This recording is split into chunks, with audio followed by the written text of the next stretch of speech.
Hello and welcome to this episode of The Fabled Lands. Well, poor old Caric has had a rough time of late, and I think it's about time that, well, our fortunes changed. Yes. Well, they can't get much worse, can they? If you recall, we were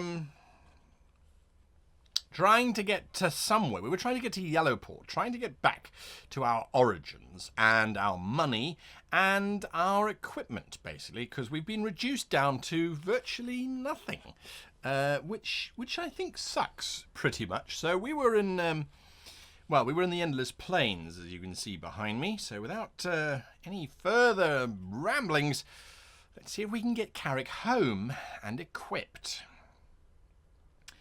You leave the covetous folk of Goldfall to wait for wealth to drop into their laps. You prefer to seek your own fortune. Take the road or strike off across open country. We are in no condition to fight anyone, so I think we should take the road, 332. What a miserable day. A rugged track winds off through pasture land. A few rough-looking types watch you askance as you pass them on the road. I got nothing. Come and take it. There's nothing here. Roll 2d6.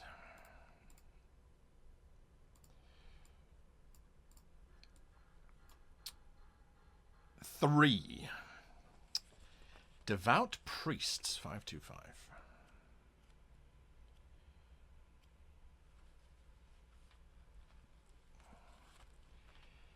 5 elderly priests in long robes are walking down the lane just ahead.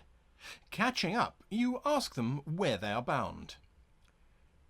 We are travelling all over Gornia, says the eldest, teaching people about the gods.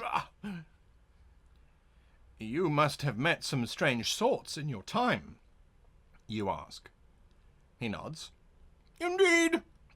The most intractable were the bald folk of the Forsaken Forest. They attack and murder anyone who has a head of hair, scalping them to make wigs. Oh, and do not forget the citizens of Dwoma, chimes in the the youngest priest, a fellow of about 60. They admire godlessness as if it was a virtue. Dwoma. Where is Dwoma? Dwoma. I can't see it there. Well, godlessness is something that they admire. Is that so? That's interesting. All right. We know about the bald ones. We don't want to go anywhere near them. You are on the road between Goldfall and the crossroads, where Tection, the wingless mannequin, has his tavern. That's interesting. We saved a wingless mannequin, didn't we? Textion's Tavern. Visit the tavern. 333. Maybe there might be something in our futures. 333. A tavern squats beside a mill pond. Weeping willows shade the tables in the beer garden at the back. It looks an inviting place to spend a few days. Does it cost money? Because we don't have a lot of money, but you never know, maybe. Tection, the innkeeper, is a wingless mannequin who dresses in a brocade waistcoat and affects human mannerisms. If you have the code word bullseye, I don't think we do.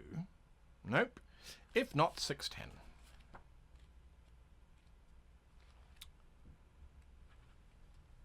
Tection charges 2 shards a day for board and lodging. Each day you spend here, you can recover 1 stamina point if you are injured, up to the limit of your normal wounded stamina score. When you are ready to leave, turn to 356. Well, nothing going on here. 356. We're on a journey anyway to get back our riches and reclaim our former glory. The sun is shining across the flower-filled meadows as you make your way on from Textion's Tavern. take the roads to Goldfields. No, we've just come from Goldfields. We want to get away from Goldfields, as a matter of fact. Take the road to Wheatfields. I don't think that's going in the right direction whatsoever. No, so, not Goldfields, Goldfall, I should say. Take the road to the Monastery of Mulhern. I thought we've been there before without much opportunity, or go cross-country towards the Whittling Heath. No, let's go to the Monastery of Mulhern, 352. The road sweeps through the meadows and fields of eastern Golnir.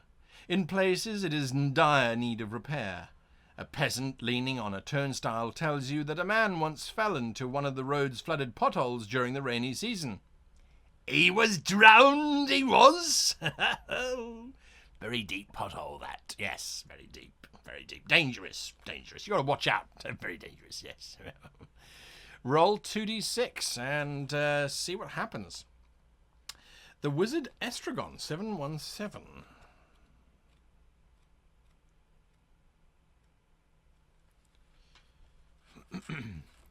You meet the Wizard Estragon on a lonely stretch of road at dusk. With his wild stare and streaming silver beard, he looks alarming enough. But then you notice you can see right through him. This isn't my real self, just a psychic projection, he says. Visit me at Castle Ravern. I might have a quest for you. Turn to 310. Well, we know about the coral, the mermaid tresses. We know all about that. So, yes. We'll be there when we can, you strange fellow. Mulhern is the blacksmith of the gods, famous for his cleverness and the breadth of his knowledge.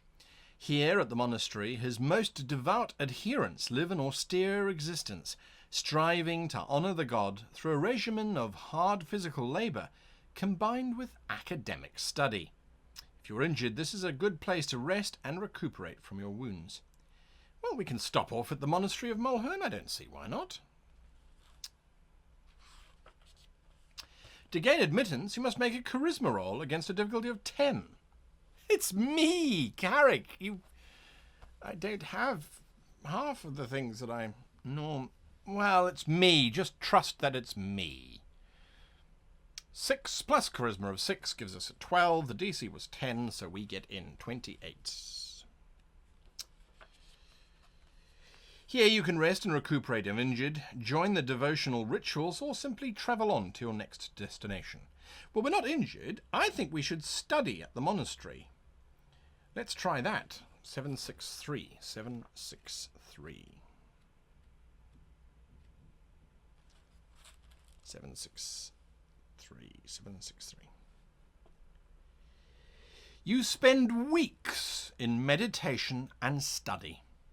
Roll 1 die. If the number is higher than your current magic score, increase it by 1. Books are not enough. You must also study the secret patterns of nature, says the monk in charge of the scriptorium. Taking this advice to heart, you set out again on your travels. Roll a d6, and if you get higher than your current magic score, increase it by 1. Oh, it almost was a 6. It was almost a 6. But no such luck. 74.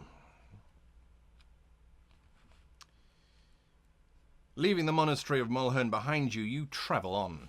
I'd like to have stayed and done some more stuff there, but we didn't have a choice. Suppose we could try and walk back. I think we shall, actually. We'll take the road to Conflass, 214. Then we'll come back, see if they'll let us in. You follow the twisting dirt road that lies between the River of Souls and the Monastery of Mulhern, god of artisans and scholars. Miraculously, you see no living soul on your journey, even though many pilgrims must use this route. Perhaps the legend is true. Each must find its own path to the light of Mulhern. Well, it's a bit weird. I mean, no one. You're travelling on the stretch of road between Conflass and the remote monastery of Mulhern, so go west to the monastery, 94. Hello, it's it's me again. I got lost in the monastery, and I accidentally went out of the monastery. I need to come back in again, so we have to make a charisma roll. 7 plus 6 is higher than the 10 that's required, so we go in. Thank you. I was getting bread for the bishop. We could pray to Mulhern, and we could talk to the abbot. I'm going to talk to the abbot first, 126, because you never know. You never know. He might have a dragon's head just lying around. The abbot is pleased to tell you about the god Mulhern. Originally, he was the god of craftsmen, blacksmiths, and stonemasons, he says. It was Mulhern who gave mankind the secret of making fire. But he also taught the secret of writing, which is why he is the patron deity of scholars. Our library here is the most magnificent in the world. If you have the code word Bumble, turn there. If not, turn there. Well, we do actually have the code word Bumble. I see it just there, 149. Could this be something? Could it be? You mention your eerie experience on the cobblestone highway near Castle Raven. The abbot seems skeptical. I'm not sure that the spirits of the dead can truly speak to the living. Perhaps you dreamed the entire episode. Well, if so, it is a remarkable coincidence, chips in one of the monks. Well, I only say that because a man wearing a velvet eye patch passed through here a while ago. He said that a lucky stroke of fate had saved him from the gallows. Where was he bound, you ask? East. To Karenbaru and Saqqara, I think. Get the code word barnacle and turn to 28. Now, why does a man with a red eye patch sound so familiar, but I don't see any codes on it? Barnacle. Red eye patch. Estragon made tresses. Raven, dragon head in the north. Find the key of stars. Witch's hand, parrot fungus. Tower of Bacan. I don't know where this red eye patch comes from, but it sounds familiar. If we don't get there by the end of this session, please let me know what you think the velvet eye-patched man is all about. Okay, well, we're going to pray to Mulhern, 780, because that's the last thing we can do here in the temple. You kneel before the bare stone altar carved in the shape of an anvil. There is no effigy here to represent the god. There is no need for such a thing. Worshippers of Mulhern believe his essence can be discerned in all of creation. Make a sanctity roll. 6 plus 3 is 9. Failed sanctity roll. Wrong one. Failed sanctity roll. We needed a 12. 422.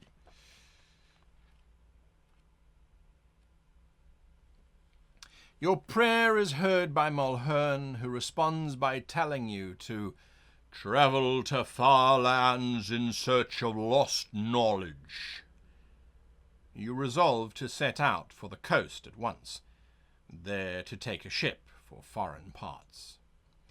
Or, Yellowport's pretty foreign, actually. You know, there's that, it's very foreign. I think that would count as foreign. I think they're foreign. I'm going to go there first, if that's all right with you, Mulhern. No. Okay, it's obviously all right. Yes, we're going to leave the monastery of Mulhern now because. Yes. Okay. Great. Lovely. We're going to go to Conflass and get across the river and get to Yellowport as far as we can. Yes. Foreign parts. Ha! Ha! What are you talking about? He's got a sense of humour, that god. He's funny. I can't survive in my own country, let alone across foreign parts.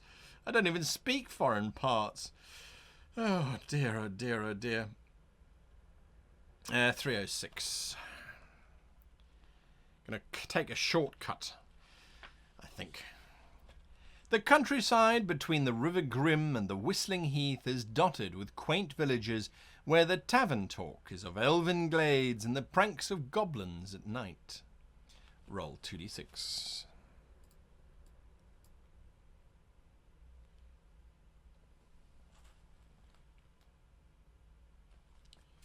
Six, 2, 1.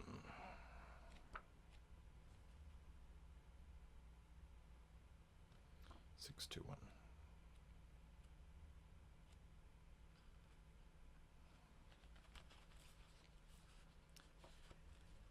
At dusk, seeing a light ahead, you quicken your pace and arrive at an inn. An old peeling sign hangs outside it, creaking in the wind. As you approach, the door opens and the innkeeper beckons you to enter. "Oh, it's a cold and blustery night to be out," he says. Enter the inn or pass by. Well, I agree. Let's enter the inn. 679. If it's cold and blustery, 679. I could sing a song or two. I do know the greatest tale ever told. If the box is empty, put a tick in it and turn to 703. 679. 679. 679. No, we don't have it. So put a tick in it. Put a tick in it. And that's 2 COG 679. Okay. No space at the front. And turn to 703. You are given a bed beside the hearth in the common room. There are no other guests. "Oh, we don't get many travellers in these parts," explains the innkeeper as he bids you good night. In the middle of the night, you hear a knock on the door. A voice calls from outside. "Is anyone awake? Let me in." Innkeeper? There's someone at the door. Well, let's open the door. 775. 775. Throwing open the door, you shiver as a gust of wind blows cold drizzle in your face. "Well, hurry up then and enter," you call out irritably. "Thank you," says a tall gentleman in a cloak. He sweeps past you into the room, showing a smile with rather too many sharp white teeth, and waits for you to close the door. You have a nasty feeling about this. You cannot reach your belongings, including armor and equipment. Ha! Because the stranger is standing between you and the hearth. Run out into the night, or go back to bed. "Hi, you don't look like you need a room. The innkeeper is sleeping upstairs. He's much bigger than I am, as hard as that is to believe, but he's bigger than I am. He's probably much better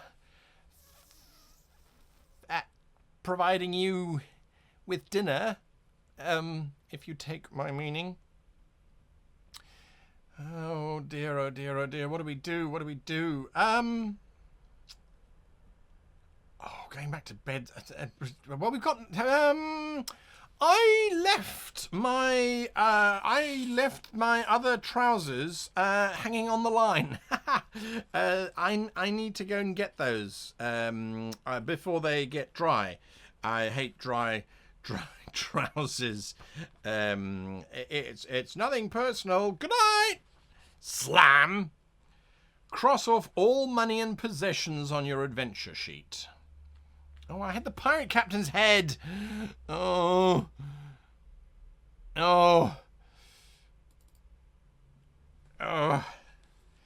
You are lucky to have got away with your life. You hide inside a hollow tree until sunrise, but when you retrace your steps, you cannot find the inn. I wonder what the hell was happening in that inn. Well, so we lost a pirate captain's head. I mean, look, we've not had a good time. Can we just get out of here, please? East to the river. You are in the open country in southeastern Golnir, close to the border with Saqqara that is marked out by the River Grim. Go east to the river, 260. Come on, we've just got to get across the border. You are walking along the bank of the River Grim, called the River of Souls because it is said to carry ghost barges laden with the souls of the dead. Can't say that sounds particularly exciting. 130.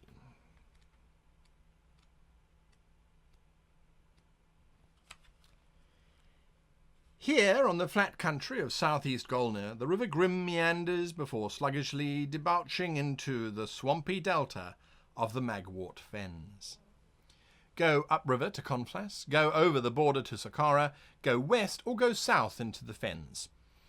I have no interest in going into the Fens whatsoever, so we will go over the border into Saqqara and into the War-Torn Kingdoms, page 99. The War-Torn Kingdoms, page 99. We have finally gotten home. Well, sort of. 99.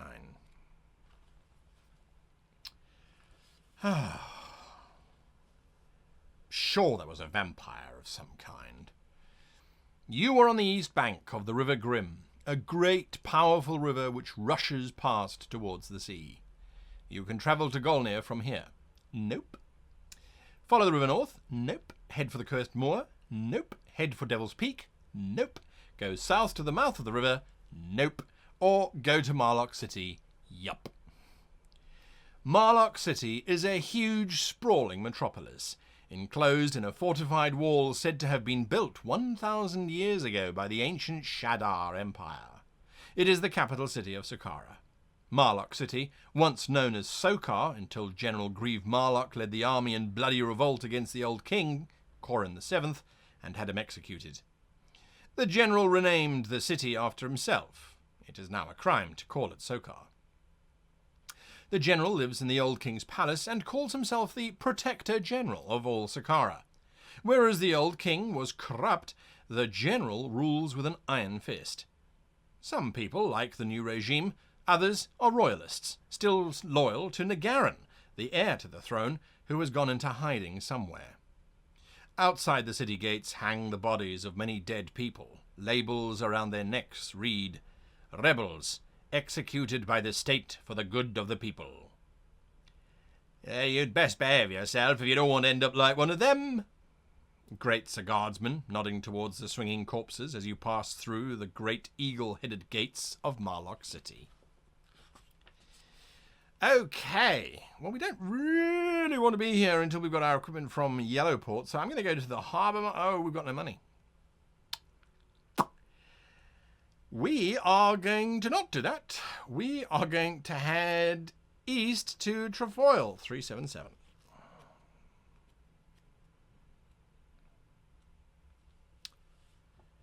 The road between Moloch and Trefoil is well maintained with regular guard posts.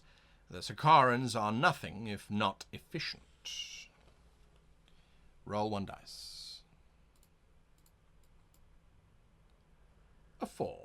An uneventful journey. We continue to Trefoil, 250.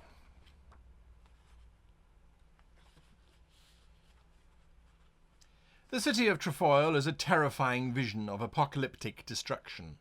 It had once been a thriving crossroads town, but now it is a burnt-out hulk. It was almost razed to the ground when it declared for the king, and tried to hold out against the army of Grieve Moloch during the recent civil war. It was sacked by the general's mercenaries. General Moloch is now trying to rebuild it.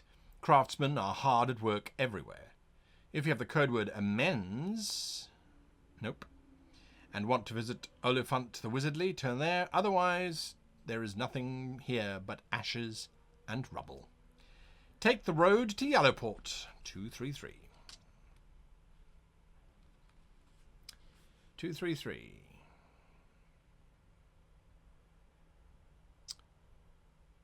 Two, three, three. If there is a tick in the box, turn there. If not, put a tick there now and read on. 233. I can't see it. So, 2, City of Gold, 233. Done. If not, put a tick there now and read on. You are on the cobbled road between Yellowport and Trefoil. It is well kept by the Sakara military. You spot a man up ahead, striding towards you. I'm sure we did see this before. 233. Well, maybe I didn't write it down properly. The lone figure executes a series of movements almost faster than the eye can see. You see his sword flashing in the sun. The bandits that had attacked him are lying dead and dying around him. You stop to compliment him on his swordsmanship. The man, a grizzled veteran of many campaigns, regards you with steely grey eyes and said, I have learned much of the arts of war in my time. It is true. Impressed by his skill and demeanour, you venture to ask him to teach you some of these arts. He looks you up and down critically. 5, 6, 7.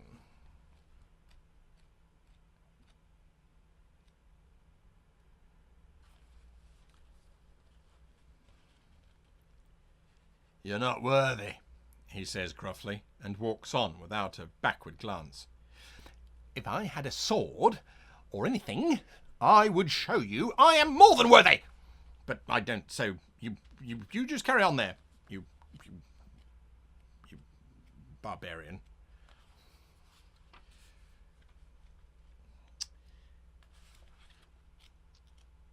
Walking. Yellowport is the second largest city in Sakara. It is mainly a trading town and is known for its exotic goods from distant Ancon Konu. The stinking river brings rich deposits of sulfur from the Lake of the Sea Dragon down to the town, where it is extracted and stored in the large waterfront warehouses run by the Merchants Guild. From here, the mineral is exported all over Harkuna. Unfortunately, all that sulfur has its drawbacks. The stink is abominable, and much of the city has a yellowish hue. The river is so full of sulfur that it is virtually useless as a source of food or of drinking water. However, the demand for sulfur, especially from the sorcerers' guilds, is great. Politically, much has changed in the past few years. The old and corrupt king of Sakara, Korin VII, has been deposed and executed in a military coup. General Grieve Moloch and the army now control Sakara. The old council of Yellowport has been indefinitely dissolved, and a provost marshal, Marlos Moloch, the general's brother, appointed as military governor of the town. Okay. You can buy a townhouse. We have a townhouse, as a matter of fact, here. So we are going to go and visit our townhouse, 300.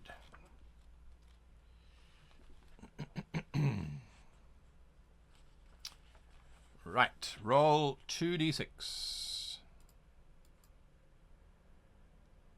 10.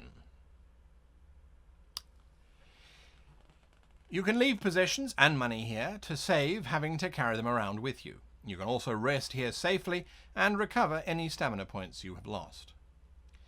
On a roll of 10, a thief. All the money you left here has gone. Well, thankfully, I didn't leave any money here at all. I left other important things like a regal helm. Well, I'm going to put in a treasure map first, because I think I can sell that at the market for some coin. A treasure map and a regal helm.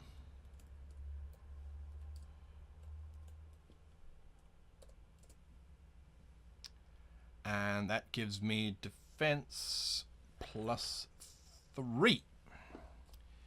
Excellent. 1, 2, 3. Well, that's better than nothing,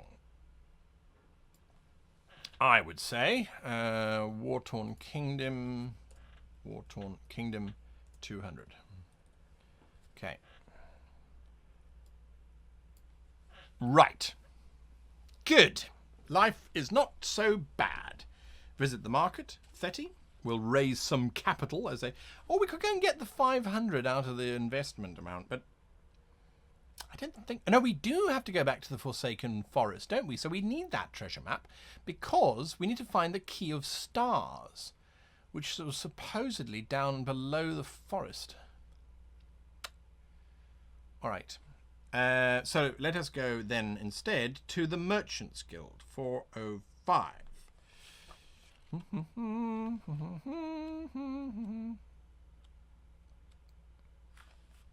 The Merchants Guild of Yellowport is a large building of granite, plushly decorated inside to show off its wealth.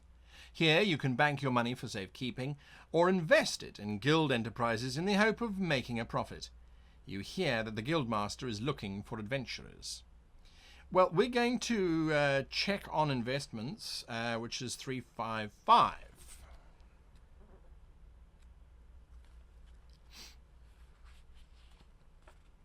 To find out how well your investments have done, roll 2 dice.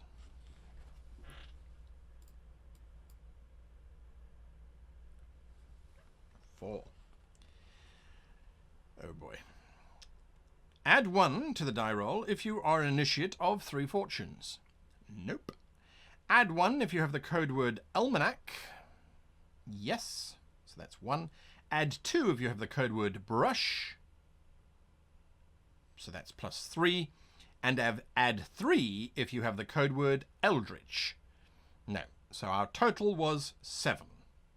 A loss of 10%. Oh, bully. Oi, come here.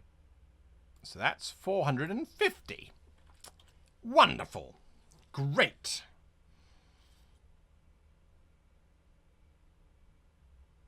Lovely. Now turn to 46. You know,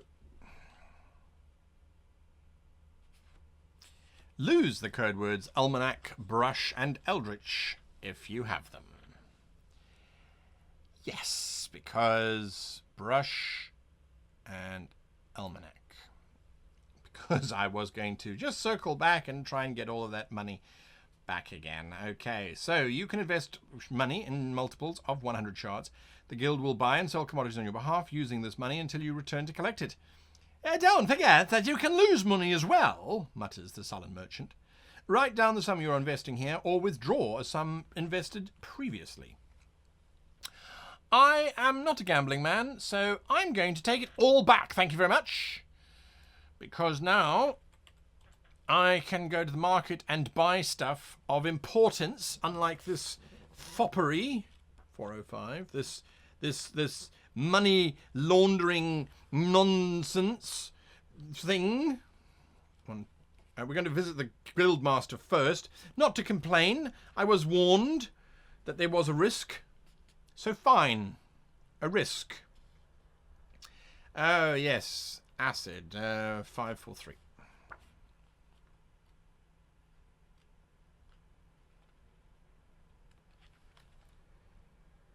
Guildmaster Vernon is too busy to see you. It seems he doesn't want to know you now that you... Let's try this again. Guildmaster Vernon is too busy to see you. It seems he doesn't want to know you now that he doesn't need you anymore. Well, such is life. Back to Yellowport. Right, so... Now, to the markets. We need a weapon. 30.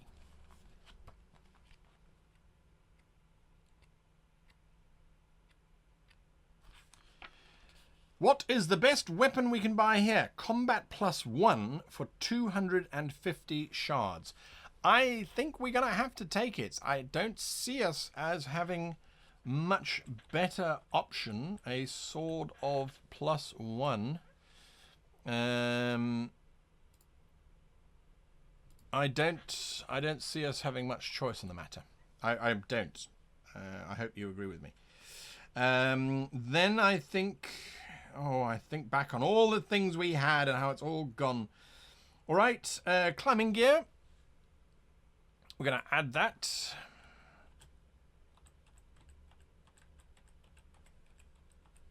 Climbing gear. That costs us 100. I think it's always important to have climbing gear with you, personally. Then we don't need rat poison. We don't need a rope now. The lantern, interestingly enough, the actual author himself, Dave Morris, gave us a ruling on that. If you recall, we could use the magic spell to cast light when we were in the rat tunnels. And then once we're in other caves and things that require us to cast light, it says you need to have a candle, but it doesn't offer you the option of using magic.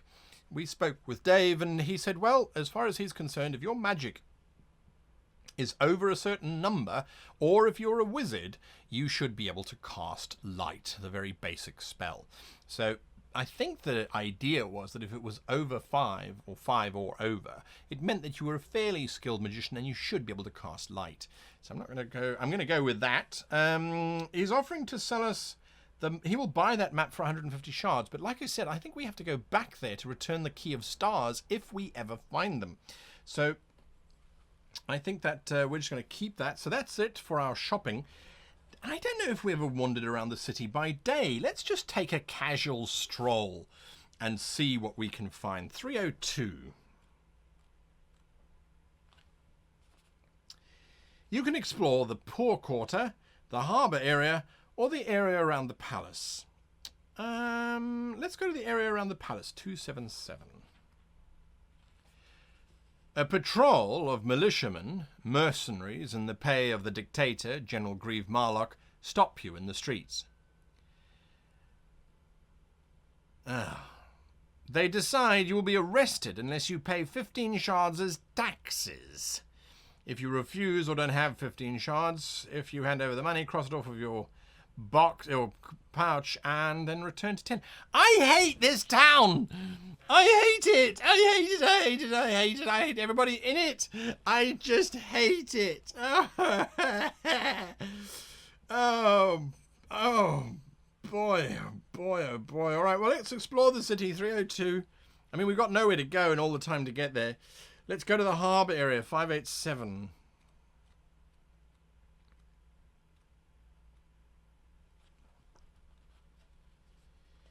While taking a stroll through the busy harbour area, you overhear a conversation between two merchants and learn the most profitable trading routes between Saqqara and Golnir. Record the code word Almanac and then go back to page 10. So we get Almanac back. Almanac. I love it. I love it. We could play the markets, chaps. That's what we could do. Play the market. Back to 10.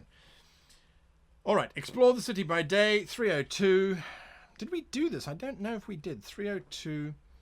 And we're going to go to the Poor Quarter, 93.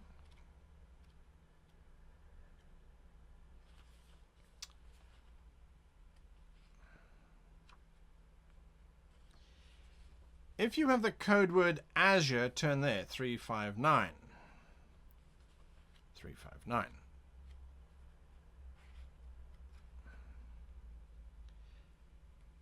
A wandering tinkerer accosts you, selling lanterns for 50 shards each. You can buy no more than 3. 50 shards each, you say? If I buy 1, I could sell it and possibly turn a profit. Well, we're not rich anymore, are we? We're not. Lantern for 50 shards.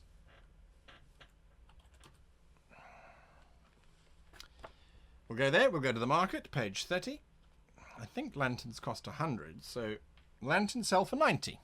Thank you very much. 40. Well, 90, isn't it? Because I crossed it off. So, you don't want to go back? So, plus 90. Ha! Ha ha ha! Some good fortune, finally. We've done the city by night. I'm sure we've done it by night. 442, but we'll do it again anyway. 442.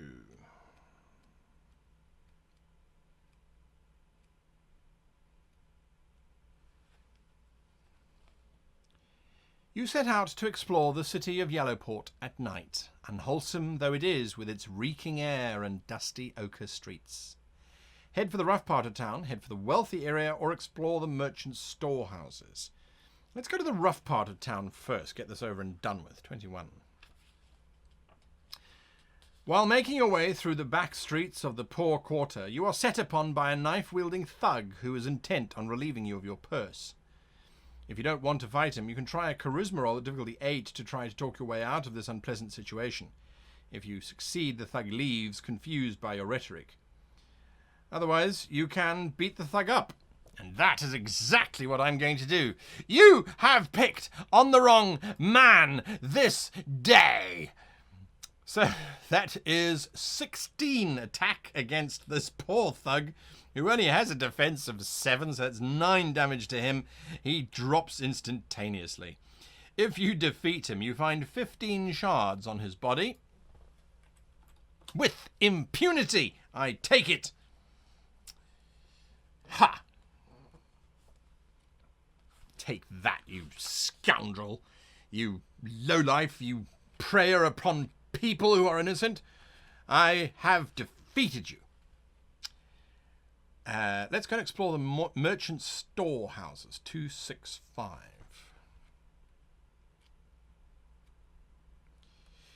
If you have the title Unspeakable Cultist, I do have that, 404.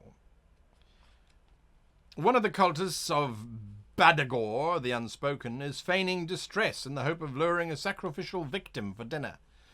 He sits up when he recognizes you as a member of the cult and says rather disconsolately, "Ah, hello, friend. We were hoping for a big banquet dinner tonight." 2 more cultists step up from the shadows, holding a net. "Ah, well, perhaps another will come along," one of them says optimistically. They treat you as one of their own, even giving you a share of the cultist's recent income. You gain 20 shards. "May you never speak his name," they intone, imparting. Well, I must say, the losses we had at that guild have certainly been recovered now with our little journeys around the town. I think that's quite remarkable. Right, so where do we go? I'm trying to look at the map and I can't see it. Where do we go? We've got so many opportunities here. I think we should go... We haven't been in the cold, bleak mountains, and we need a dragon's head. It didn't say which dragon. And we need to go to Karenbaru because of that that man with the velvet eye patch. I think we should go there. So we are going to head out north to Venefax. No, we don't want to go to Venefax. We just want to go north to Trefoil. Well, yes, and then we can take the road north from there. All right, 233.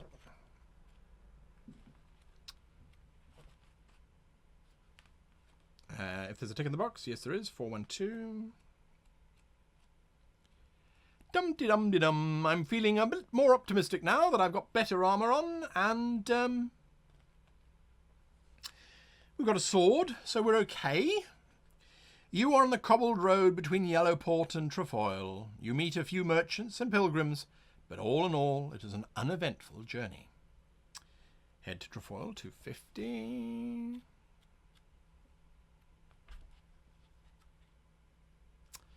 From here, we can travel north. Take the road north, 558.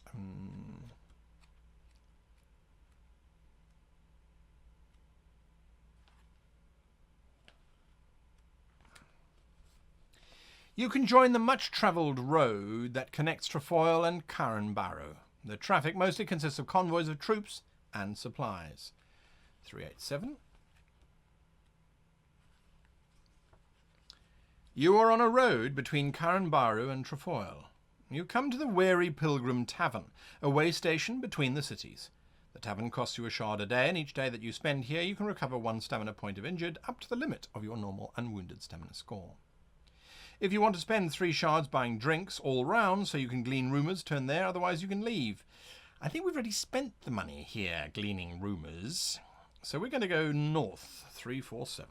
We are on a quest to find this velvet eye-patched man and see what the hell is going on. The road is nearly blocked by wagons and supply convoys. A troop of soldiers forces its way through the throng. The men bang heads in indiscriminately to clear people out of the way. 5. Oh, it's only a d6.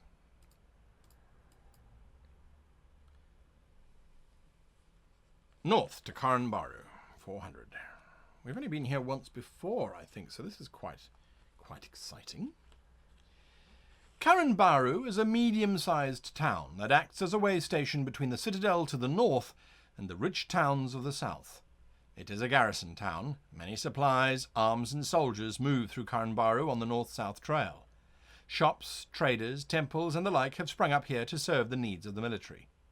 There is also a sizable mining community, for the mines of Saqqara lie in the Bronze Hills just outside town, and a slave market where poor unfortunates sold into slavery are bought for work in the mines. You can buy a townhouse in Karenbaru for 200 shards. Nah, we don't need one. If you have the code word Barnacle, turn to 418. Barnacle, I think that's the one that we picked up, isn't it?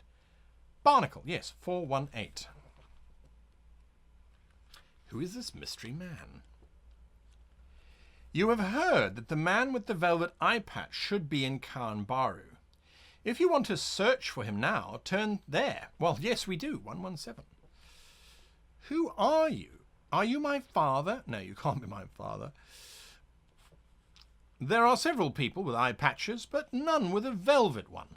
You ask around amongst the taverns and bars of the rougher areas of Karenbaru. Roll 2d. Make a charisma check. 8 plus 6 is 14. The difficulty was 11. Successful charisma check. 149.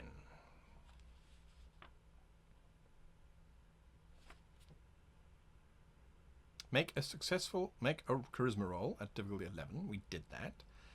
Successful charisma 149.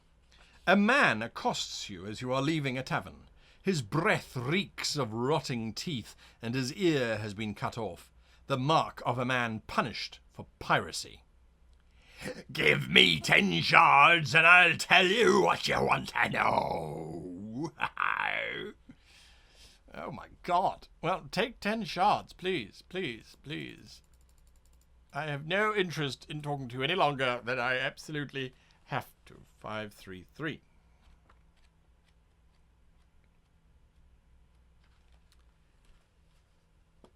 The man takes the coin, bites a coin, and spits.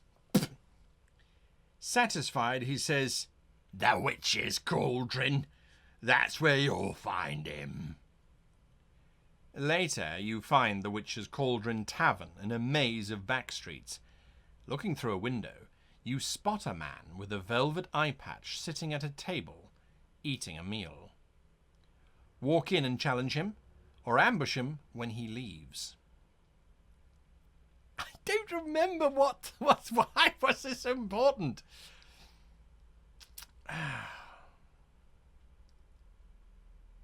The Witch's Cauldron Tavern, he might have allies. If we ambush him when he leaves, we might be seen as the enemy.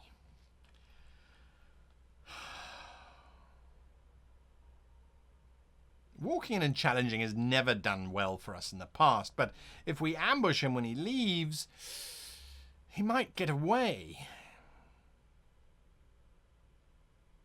Pity we can't just talk to him. All right, let's ambush him when he leaves. 211. When he emerges, you are waiting for him. Make a thievery roll. 8. Oh, bollocks. 304. Failed. Failed, failed, failed. He spots you before you can get the jump on him. Stinking assassin! He yells, drawing his sword. You must fight him. Man with eye patch, combat 5, defense 8, stamina 12. All right. I didn't want to necessarily fight you. I don't even know who you are. 5 plus my 6 is 11 versus his defense of 8 means he takes 4 damage. And I've realized I can keep track of that here. His rejoin as he strikes back at me with his blade. 5 plus his combat of 5 is 10. That means I take 1 damage. My return. Ha ha! You eye-patched man! You! So that's 11, so that's 3 damage. I'll not fall to the likes of you, he says, snarling, as he attacks back with vigor. 11 at 16 from my pathetic 9 is 5 damage. 1, 2, 3, 4, 5. Oh, you're better than I thought you were. Oh, no, really? Oh, combat 6, 7, 8. His defense is 8, so nothing there. He strikes back at me. 6 plus his combat of 5 puts him on 11. That's 2 wounds down. Okay, look, maybe we should talk about this whilst my sword does nothing to you. Oh, my God. So that's 10, so he's down 2. I'll not fall to your blades this day. No, he won't, will he? All right, so that's 2 damage to me. Ah! 9 plus 6 is 16.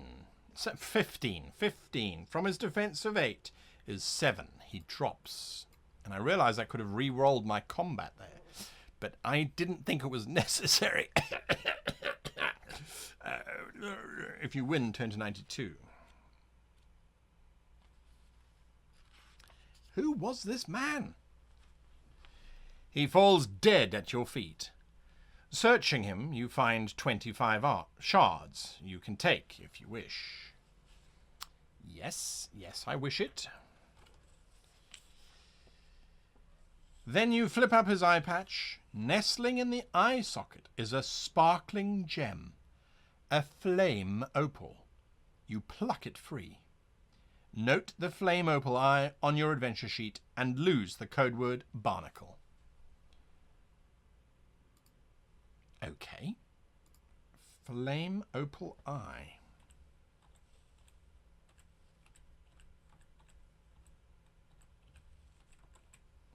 Don't know what that's used for. Where does that come from? Do any of you remember?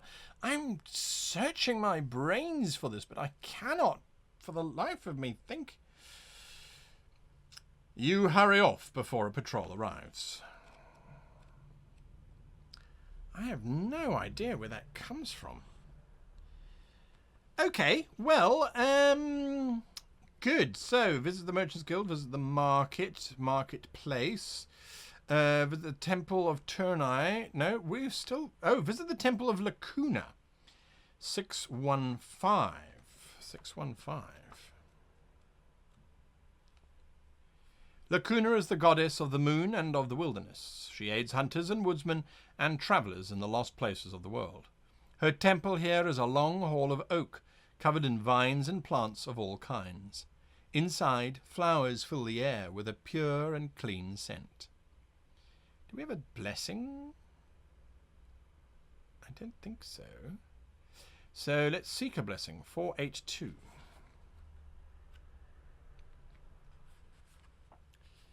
If you are an initiate, it costs only 10 shards to purchase Lacuna's blessing.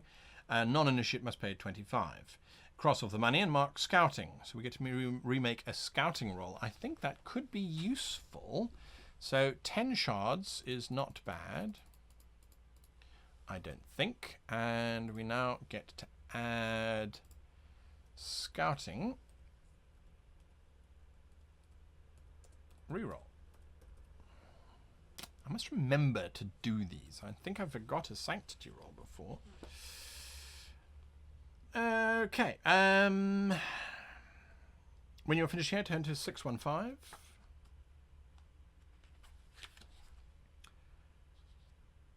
And we can leave the temple. 400. There's nothing else that we can do here. Oh, there's nothing else that we should do here. Let's put it that way.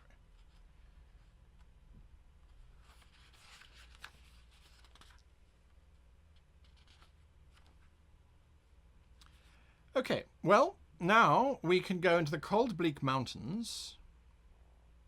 I think that's where we should go. Or we could go to the Bronze Hills, but I think we've been there before. So I think we should go into the mountains. 474. Scouting is still not good. Let's go into the mountains. 474. 474. We haven't been here before, so, and we are in the area. I think it could be beneficial. The cold, bleak mountains look as inhospitable and forbidding as their name implies. Their frozen flanks climbing high into the icy clouds. Climb into the mountains, go into Karenbaru, go west to the road, head into the farmlands, go to the Sea Dragon. I think we're going to climb into the mountains. 5.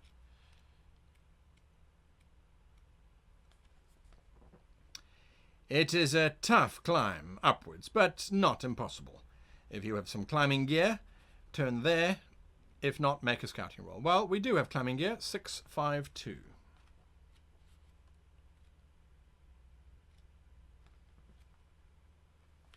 You climb up until you come to a mountain track. It rises up between a cleft in the rock. Ahead of you, a man steps out in front of you. He is clearly a soldier, but his clothes are rough and ready, as if he's been living in the wild for some time. If you have the title King's Champion, turn there. If not, but you have the code word Ambuscade, turn there. Nope. If you have neither of the above, but you have the code word Arc, nope. Turn there. If not, the soldier looks you over critically. He signals that he wants to parley with you. Oh, I'll talk to him. 557. Hello, I'm a bard. Who is the rightful ruler of Sakara? General Grieve Moloch, or the son of the old king? Negan Corin, asks the soldier. Ah, that would be Negan Corin, of course. That is fortunate for you, says the soldier. Several archers stand up from their hiding places behind the rocks overhead. Another soldier, a captain, comes up to you and introduces himself as Captain Vorking. He is clearly one of the old aristocracy, the nobles loyal to the king and the old regime, before General Moloch and the army seized power and executed the old king. Vorking tells you to leave the mountains. You have found a rebel base, men still loyal to Negan Coin and the heir to the throne. Negan went into hiding when General Grieve Moloch killed his father and took control of Sakara. You can attempt to convince Captain Vorking that you are on his side by making a charisma roll of 9. You can add 1 to this if you are a warrior, a rogue, or a wayfarer. Let's bring about a little revolution. 5 plus 6 is 11. The DC was 9, so we succeed. 25. Captain Vorkung is impressed with your claims of loyalty to the rightful king.